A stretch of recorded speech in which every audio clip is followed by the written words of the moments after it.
Now this is set number 65/1/1. This question paper has come in March 2025 and this is section A. This section comprises 20 multiple choice questions MCQs of 1 mark each.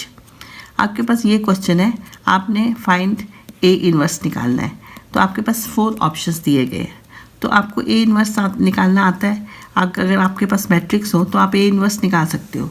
तो आप क्या करोगे, यहाँ पर पहले आप determinant of A निकालोगे, फिर एडजॉइंट ऑफ ए निकालोगे, फिर A inverse is equal to 1 by determinant A into adjoint of A. आपके पास ये मैट्रिक्स आ जाएगी. So D is the option. Now इस second question is if vector A is this and vector B is this then which of the following is correct. So आपके पास again you have 4 options. So vector A dot vector B आप find कर लो. That will come out to be 0. It means vector A is perpendicular to vector B, so B is the option. Now question number 3. Integrate mod of x upon x from -1 to 1 dx as x not equal to 0. This is equal to, there are 4 options.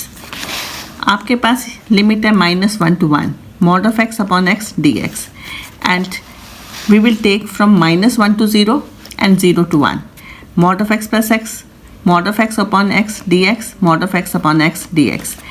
अब इस interval के अंदर mod of x is -x upon x dx और इस interval के अंदर ये positive होगा mod of x is equal to x upon x dx.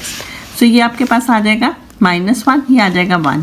इसकी इंटीग्रेशन कर लो, इसको सॉल्व कर लो, आपके पास आंसर 0 आएगा. सो B is the option.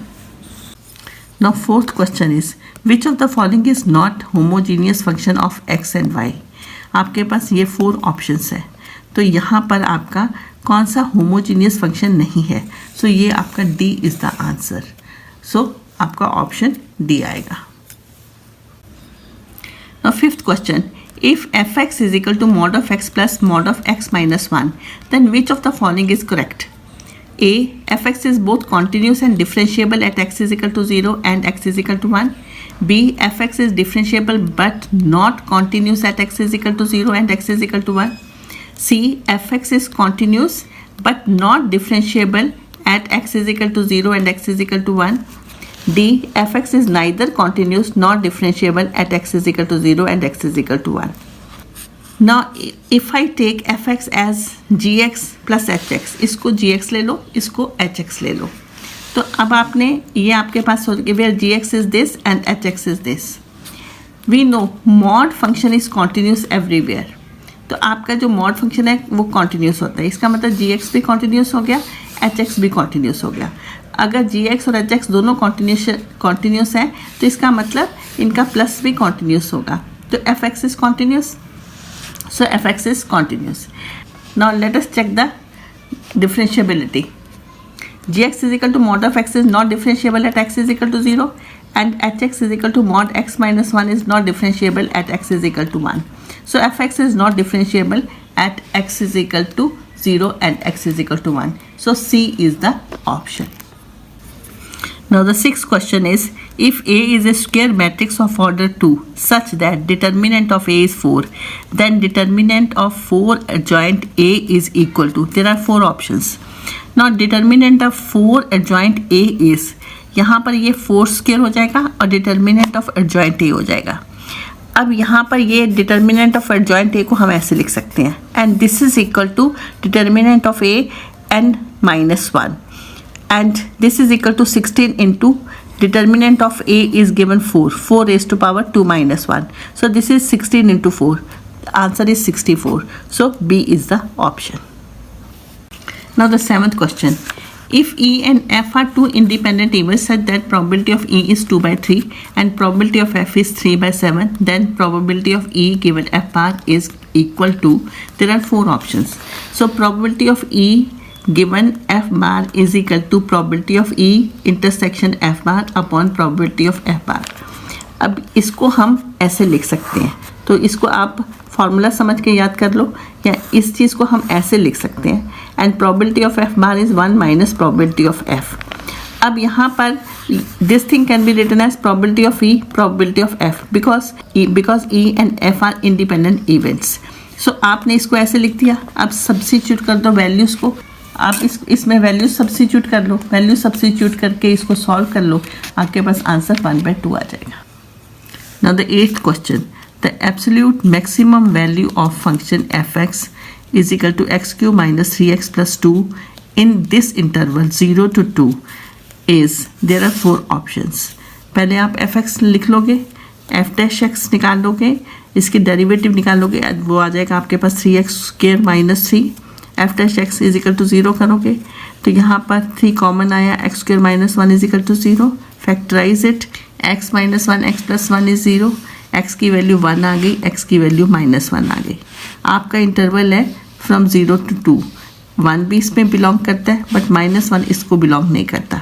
So critical point क्या आ गया, x is equal to 1। We shall now evaluate the value of f at x is equal to 1 and at end points of the interval 0 to 2। तो आपने यहाँ पर critical point आपका 1 है और इसके एंड पॉइंट्स हैं 0 and 2, इन पे आप इवेल्युएट करोगे फंक्शन को। तो आपने f(x) लिख लिया, तो यहाँ पर सारी वैल्यूज़ पुट करके देख ली, तो आपके पास अगर 0 पुट करते हो तो 2 आता है, 1 पुट करते हो तो आपके पास 0 आता है, 2 पुट करते हो तो 4 आता है। सो absolute maximum value of f in this interval 0 to 2 is 4। So option आपके पास आ गया C। Now the 9th question, let A is equal to this matrix, B is equal to this matrix, C is equal to this matrix, which of the following is defined। यहाँ पर हमारे पास ये 4 options है कि इनमें से कौन सा डिफाइंड होता है। तो A हमारा 3 into 3 मैट्रिक्स हो गया, B हो गया 3 into 1 मैट्रिक्स एंड C हो गया 1 into 3 मैट्रिक्स। तो ये लिख लो, अब आपको समझ आ जाएगा only A B is possible because इसके कॉलम और इसकी रोज इक्वल है, तो ये ए बी ही पॉसिबल है, तो बाकी सब आप चेक करोगे तो वो पॉसिबल ही नहीं है। Now the 10th question is, if integration of 2 raised to power 1 by x upon x square dx is equal to this, then k is equal to, there are again 4 options, you have to find the correct one। तो आपने इसके दोनों तरफ differentiation कर लेनी है। Differentiation करोगे तो आपका आंसर आ जाएगा, आपके पास इस k की वैल्यू आ जाएगी। देखो डिफ्रेंशिएटिंग बोथ साइड्स, तो आपने डिफ्रेंशिएशन करोगे तो यहाँ से इंटीग्रेशन कैंसिल हो जाएगा और ये d/dx के 1/x हो जाएगा। यहाँ पर तो आपका सेम रहेगा, इसकी आपने डिफ्रेंशिएशन करनी है, तो ये k आपके पास बाहर आ जाएगा, कांस्टेंट है, एंड इसकी डिफ्रेंशिएशन क्या होती है, d/dx a raised to power x is equal to ax log a। तो इसका मतलब ये आपके पास यहाँ पर आ जाएगा log 2 raised to power 1/x log 2 with respect to 1/x, so d/dx 1/x। फिर से देखो यहाँ पर k कांस्टेंट है, कांस्टेंट k यहाँ आ गया, इसकी डिफ्रेंशिएशन आपको आती है a raised to power x की, तो वो आपने डिफ्रेंशिएशन कर ली विद रिस्पेक्ट टू 1/x, इसको मत भूलना, और इसकी डिफ्रेंशिएशन आपकी होती है -1/x²। तो आपके पास इसको सॉल्व करोगे k की वैल्यू -1/log 2 आ जाएगी, और that means a is the option. Now 11th sum, if vector a plus vector b plus vector c is equal to 0, magnitude of vector a is √37 and magnitude of b is 3 and magnitude of c is 4, then angle between vector b and vector c is, there are 4 options। Now vector b plus vector c can be written as minus vector a, इसका आप square कर लो, square करोगे आपके पास ये आ जाएगा, value substitute कर दो, वैल्यू सब्स्टिट्यूट करोगे तो आपके पास cos थीटा 12/24 आ जाएगा, cos थीटा 1/2 आ जाएगा, and theta is equal to π/3। So that is the, so C is the option. The integrating factor of the differential equation x plus 2y square dy/dx is equal to 2y is, there are 4 options। so this is the question। so आपने आप इसको लिख सकते हो dx/dy x plus 2y square upon 2y, and इसको थोड़ा सा और इसको लिखोगे तो आपके पास आ जाएगा dx/dy is equal to x upon 2y plus 2y square upon y। and this thing can be written as dx by dy minus x upon 2y is equal to y. So यहाँ पर dx by dy minus 1 by 2y x is equal to y. So integrating factor हो जाएगा e raised to power minus integrate 1 by 2y dy. This is equal to e raised to power minus 1 by 2 log y, and this is equal to e log y raised to power minus 1 by 2. So आपके पास आ जाएगा y raised to power minus 1 by 2. So आपके पास आ जाएगा 1 by root y, and so B is the option. Now 13th question. If A is equal to this matrix is a scalar matrix, then y raised to power minus x is equal to, there are 4 options. Now A is equal to this matrix, A is a scalar matrix. यहाँ पर scalar matrix की वजह से ये आपका 7 होना चाहिए, because सारे डायगोनल्स इक्वल होने चाहिए, और ये आपका 0 होना चाहिए. So x is equal to 0, y is equal to 7. So y raise to power minus x, this can be written as 1 over y raise to power x. y यहाँ पर 7 है और x यहाँ पर 0 है, तो 1 आ गया, तो answer is 1. So B is the option. 14th question. The corner points of the feasible region in graphical representation of a LPP are, these are 3 points. If z is equal to 18x plus 9y be the objective function, then z is maximum at this, minimum at this. So there are these 4 options. तो आप यहाँ पर corner points आपके पास है, आप z आपके पास है, इसमें वैल्यूज़ पुट करके देख लो. आपके पास z is maximum at 40 and 15 and minimum at 15 and 20. So C is the option. Now 15th question. If A and B are invertible matrices, then which of the following is not correct? कौन सा correct नहीं है? So यहाँ पर 4 options हैं. अब ध्यान से देखोगे A आपका correct नहीं है. So A is the option. If the feasible region of a linear programming problem with objective function z is equal to ax plus by is bounded, then which of the following is correct? First is it will only have a maximum value. B, it will only have minimum value. C, it will have both maximum and minimum value. And D, it will have neither maximum nor minimum value. So I think C is the option. It will have both maximum and minimum value. So C is the option. Now 17th question. The area of the region bounded by the curve y square is equal to x is equal to 4 and x-axis is given by this. This figure is given to you. There are 4 options. आपको बताना है कि इसका area इसमें से कौन सा है जो इसका एरिया बनता है. तो आप ध्यान से देखोगे 0 से 4 y dx एंड 0 से 4 y क्या हो गया रूट x. एंड यहाँ पर इसको सॉल्व करोगे, सॉल्व तो अपने नहीं करना, आप लोग को सिर्फ बताना ही है, तो आपका डी ऑप्शन आ जाएगा. Now 18th question. The graph of a trigonometry function is as shown. Which of the following will represent graph of its inverse? आपके पास ये ग्राफ दिया हुआ है, तो इसका जो इन्वर्स बताना है वो आपका cos, ये cos x का ग्राफ है, आपने cos इन्वर्स x का ग्राफ बताना है कि इसमें से कौन सा cos इन्वर्स x का ग्राफ है, तो वो आपका आंसर आएगा C. Graph of cos inverse x is this one and this is C, and so option is C. Now assertion reason based questions. Direction. Question numbers 19 and 20 are assertion A and reason R based questions carrying 1 mark each.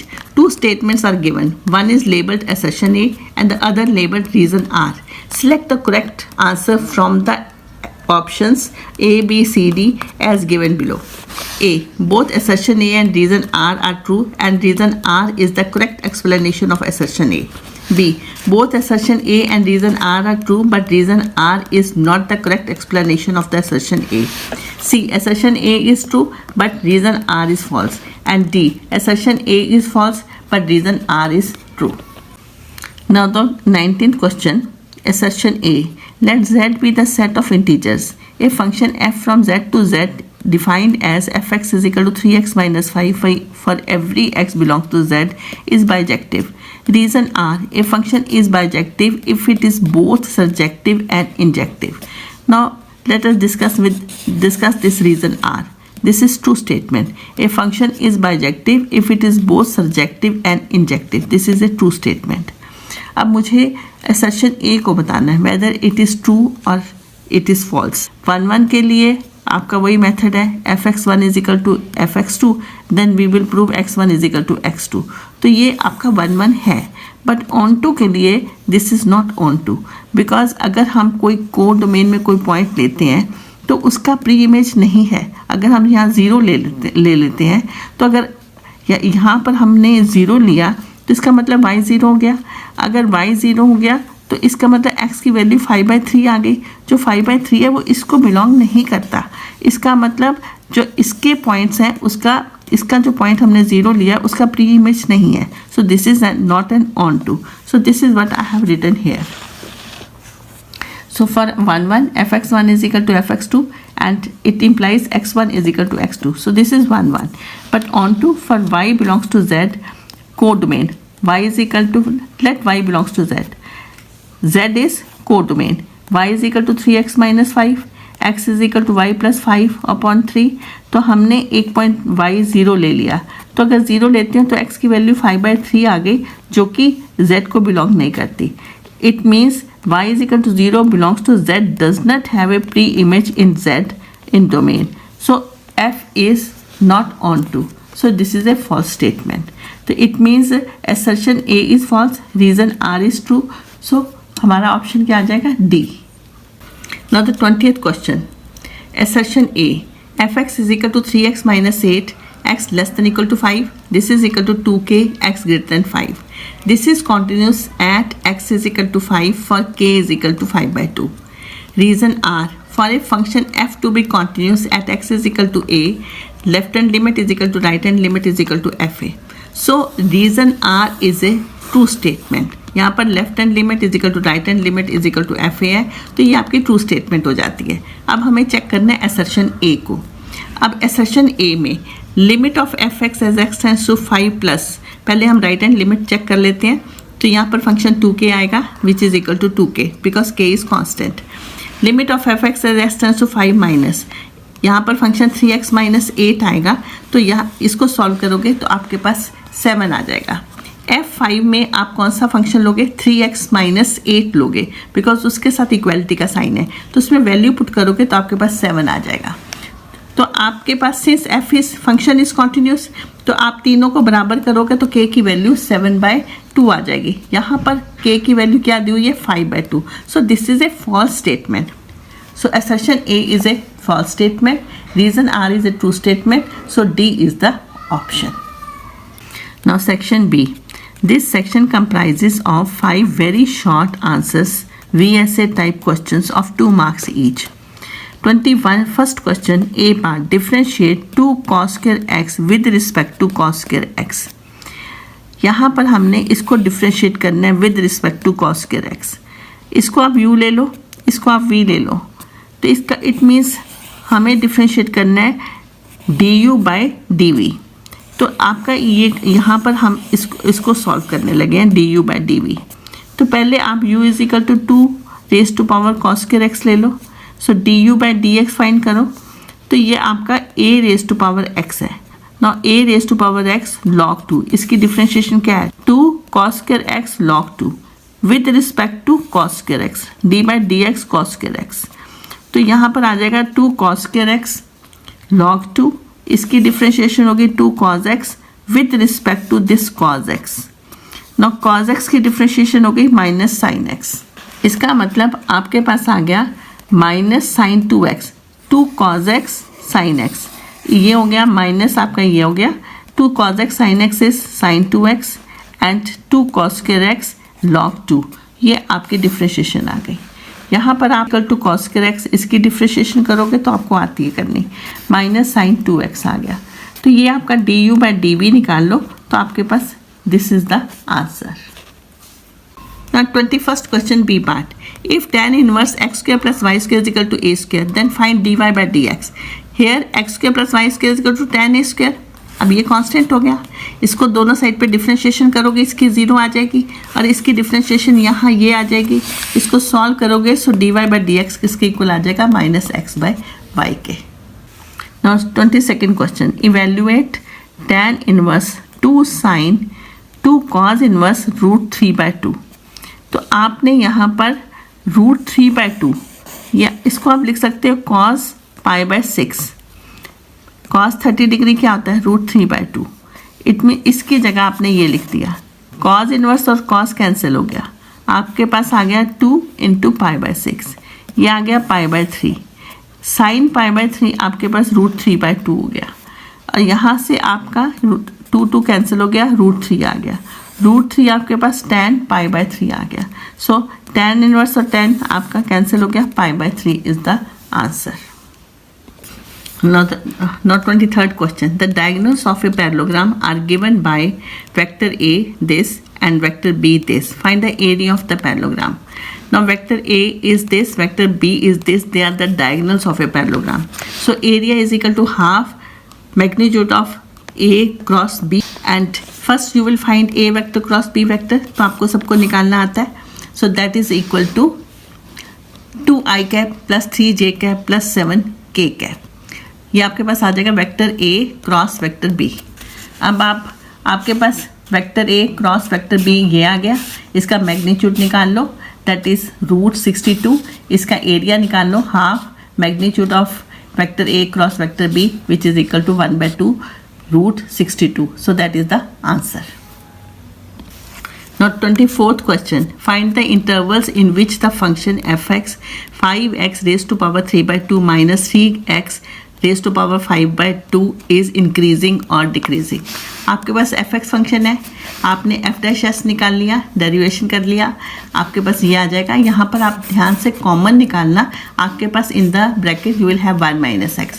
f' 0 करोगे, इसका मतलब this is equal to 0, आपके पास x is equal to 0, x is equal to 1, critical points आ गए, 0 और 1 आपके दो क्रिटिकल पॉइंट्स आ गए।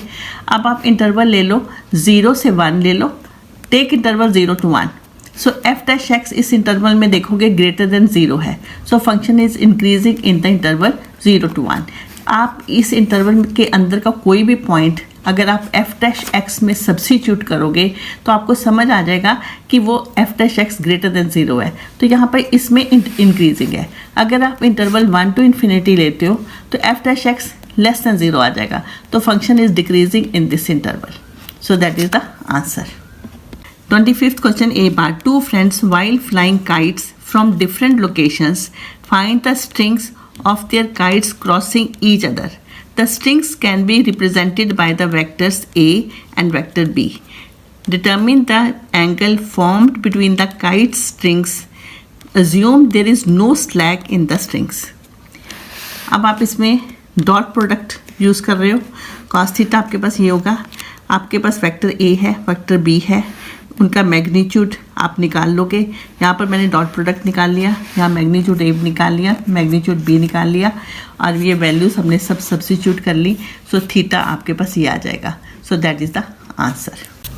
25th B part, find a vector of magnitude 21 units in the direction opposite to that of vector AB, where A and B are the points A is this and B is this respectively. Now coordinates of A are this, coordinates of B are this. Vector AB is 8 - 2 I cap plus -1 - 1 that is J cap and 0 - 3 K cap. So ये आपका AB vector आ गया। तो BA vector क्या हो जाएगा, minus of AB vector. सो इसका minus करोगे तो ये आ जाएगा।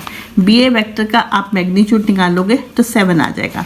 So unit vectors in the direction of BA is, so आप unit vector in the direction of BA is this, आपके पास BA वेक्टर है, उसका मैग्नीट्यूड आपके पास है। So required vector of magnitude 21 in the direction of this is, so आपके इसको आप 21 से मल्टीप्लाई कर दो, 7 3 are 21, इसको मल्टीप्लाई करोगे you will get this answer. So आपका आंसर आ जाएगा -18 I cap plus 6 J cap plus 9 K cap।